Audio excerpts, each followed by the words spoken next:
Can I come in, sir? Have a seat.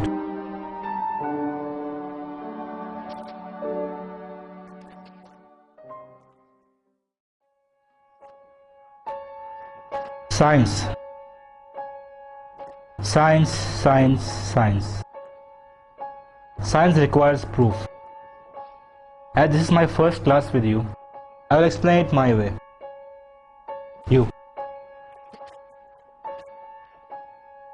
You are a Muslim, right? Yes, sir. So you believe in God? Absolutely, sir. Is God good? Of course, sir. Is God all-powerful? Yes. My brother died of cancer, although he prayed to God to heal him. Most of us would attempt to help others who are ill, but God didn't. How is this God good then? You can't answer, can you? Let's start again, young fella. Is God good? Yes, sir. Is Satan good? No. Who created Satan? God. That's right. Tell me, son, is there evil in this world? Yes, Professor. Evil is everywhere, isn't it? Yes, sir. And God did make everything, correct? Is there sickness, immorality, hatred, ugliness? All these terrible things exist in this world, don't they? Yes, Professor. So who created them? Science says you have 5 senses you use to identify and observe the world around you. Tell me, son, have you ever seen God? No, Professor. Tell us if you have ever heard your God. No, Professor. Have you ever felt your God, tasted your God, smelt your God? Have you ever had any sensory perception of God for that matter? No, I'm afraid I haven't. Yet you still believe in Him. Yes, Professor. According to empirical, stable, demonstrable protocol, science says your God doesn't exist. What do you say to that, my son? Nothing. I only have my faith. Yes, faith. And that is the problem which science has. Professor, is there such a thing as heat? Yes. And is there such a thing as cold?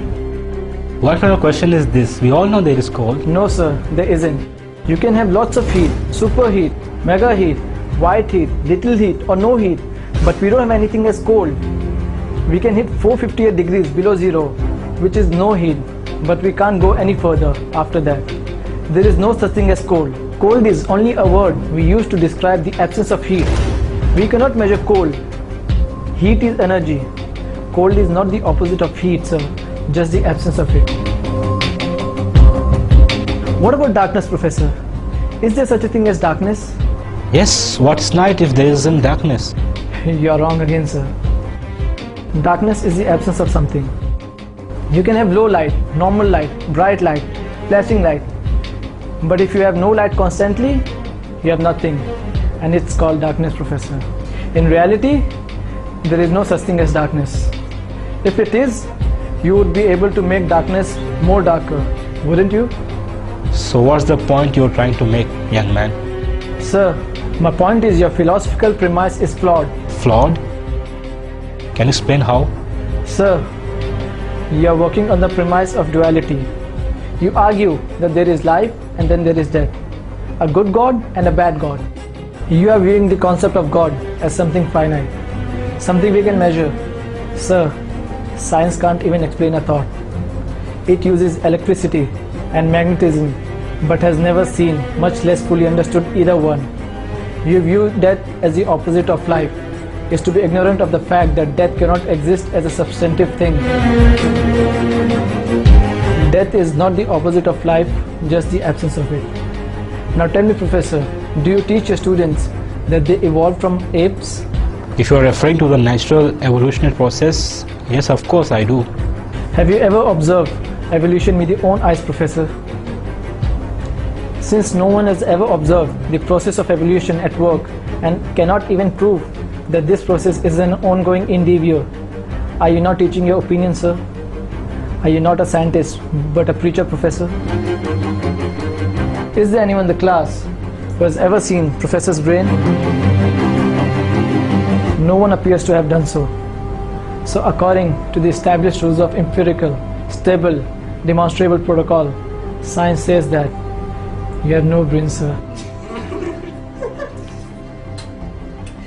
With all due respect, sir, how do we then trust your lectures, Professor? I guess you will have to take them on faith, son. That is it, Professor. The link between man and God is faith. Professor, it is not necessary to see something to believe in it. Sir, have you seen your 10th grandfather? No? So then how can you prove that he existed? My presence proves his existence because I have come from him. Exactly, Professor. The existence of this universe and life proves that there is a creator. That is all that keeps things moving and alive. Take your seat.